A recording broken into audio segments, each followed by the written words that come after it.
So, every year, tens of millions of tourists pour into Southeast Asia chasing beaches, temples, and the trip of a lifetime. They find all of that. They also find monkeys who vlog, a Bali governor who has simply had enough, a city that will fine you for chewing gum, and at least one man who climbed a traffic light at 1 in the morning because the red light was taking too long. Welcome to Sea Daily Buzz. Coming up, a French tourist's phone gets stolen, and the monkey posts better content than she does.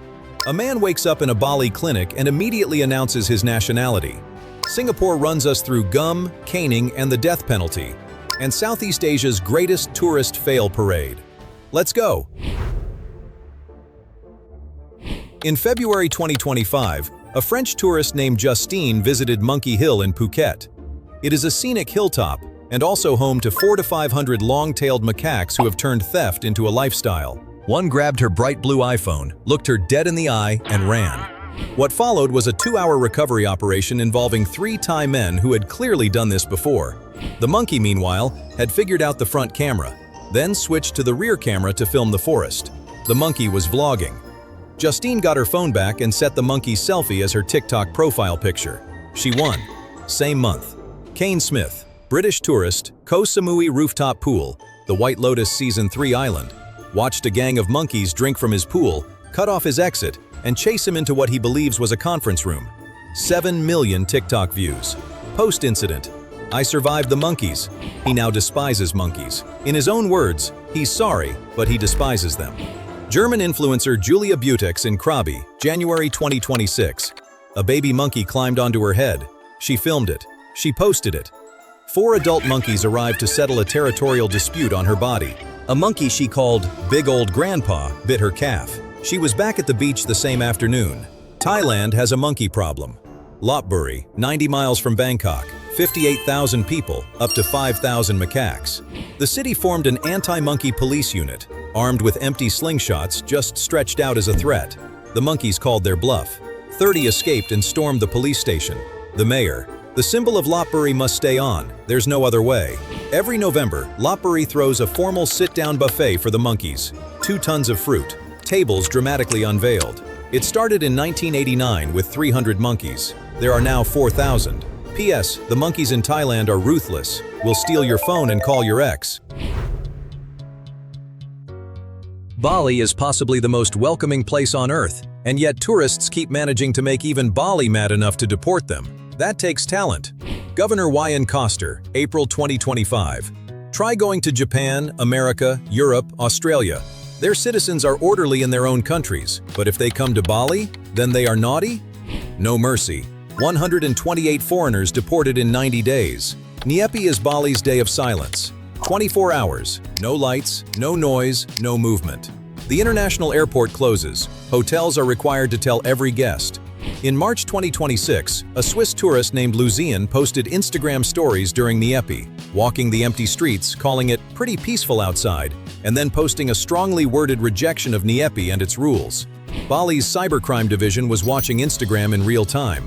They tracked him across the island in 24 hours. A senator summoned him to her home for a full verbal dressing down before filing a formal police report. He reportedly faces up to 5 years. April 2025. An American arrived unconscious at 5 in the morning. When he woke up, threw furniture, ripped down curtains, grabbed a curtain rod, chased staff out, and screamed at the camera that he was a very proud American. Deported 48 hours later. Cocaine and THC in his urine. His bloodstream kept the receipt. The governor made him the face of no mercy. Then, Bonnie Blue, British content creator. Bali studio raid, December 2025. Potential sentence, 15 years. She appeared in court eating a lollipop. Verdict, $12 US. For passengers in a pickup truck, $12, 10-year ban. And briefly, a Russian tourist climbed Mount Agung, where Balinese Hindus believe Shiva lives, and posted a photo from the summit with his pants around his ankles. The mountain received a cleansing ceremony. Russia's own consul commented, "He was crazy." Singapore, one of the cleanest, wealthiest, most efficient cities on Earth. American science fiction writer William Gibson described it in 1993 as Disneyland with the death penalty. Singapore banned his magazine from the country, which, honestly, kind of proves his point. They sell this on t-shirts at the airport. Fine city, as in fines. Here are a few. Chewing gum, banned since 1992. Vandals were sticking gum on MRT door sensors, jamming trains shut. Lee Kuan Yew, when asked if gum represented Singaporean creativity, "If you can't think because you can't chew, try a banana." Selling gum, fine up to 2,000 Singapore dollars. Importing in bulk, up to 100,000. Singaporeans cross the border to Malaysia for this. Walking naked in your own home, an offense if visible from outside. Fine, up to $2,000 or 3 months in prison.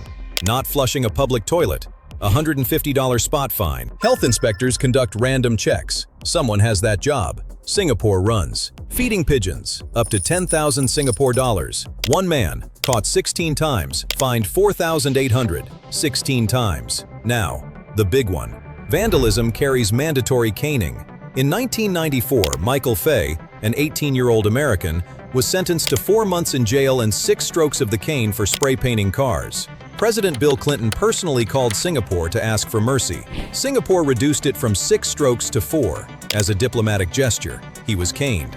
Drug trafficking carries the death penalty. In 2025, Singapore executed 17 people, the highest since 2003. Signs at Changi Airport say this when you land. Thailand legalized cannabis in 2022. What's at a Koh Samui beach bar can get you executed 45 minutes away by plane. One last thing.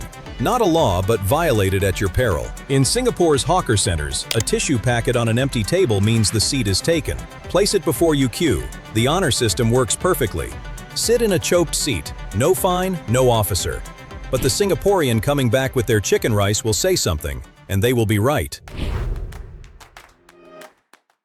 Story 4 is a highlight reel. We move fast. Vietnam, Ho Chi Minh City. A vendor approaches with a bamboo pole full of coconuts, offers a photo, and while you are distracted balancing the pole, silently opens a coconut. Sometimes a second for your companion. Then he charges $20 per coconut. Market price, 40 cents. Vietnamese newspaper Toi Tre went undercover. 30 organized rings across downtown, divided by territory. Finger system. 1 finger means $10. 5 fingers means 5. Inverted.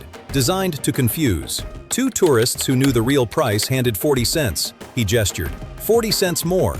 He left with 80 cents. They got free coconuts. Patong, Phuket, March 2025. A French tourist reported his motorbike stolen. Very certain. Investigation launched. 3 days of searching. They found it exactly where he parked it. He thanked the officers for their diligent efforts. January 2025. Chalong, Phuket. A tourist lost control of his motorbike and drove directly into Mang Mi Dim Sum restaurant. Full house at the time. He crashed into a table. His immediate reaction, still on the motorbike, inside the restaurant. He pressed his palms together in a Thai Y, the traditional prayer bow of apology. Thai social media. The food must be so delicious you can't stop. May 2025, 1:20 in the morning, Phuket City. A tourist at a red light had had enough. He parked his motorbike in the intersection, walked to the traffic light pole, and climbed it. He attempted to manually change the light. The light turned green. Almost certainly a coincidence. Technically, it worked. To close, the Thank You Thailand trend. Tourists post trip stats at the airport in a Thai Y bow. 14 days. Mosquito bites, 4,367. Pad Thai, 235. Food poisoning, 0. 4,367 mosquito bites. That is a blood drive. Another post. Monkey attacks, 5. Between sunburns and money spend, too much. Thailand's government PR celebrated this trend. Southeast Asia is extraordinary. Temples, food, people, sheer beauty. There is a reason tens of millions of people leave wanting to come back. But it is not a theme park. Real places, real cultures, real laws. Thailand has monkeys that will steal your phone. Bali has a governor who's done waiting. Singapore will fine you for gum and cane you for spray paint. Vietnam has 40-cent coconuts going for $20 with tremendous confidence. Respect the culture. Don't moon the sacred volcano. And maybe leave the iPhone at the hotel before visiting Monkey Hill. We drop new episodes every week. See you next week.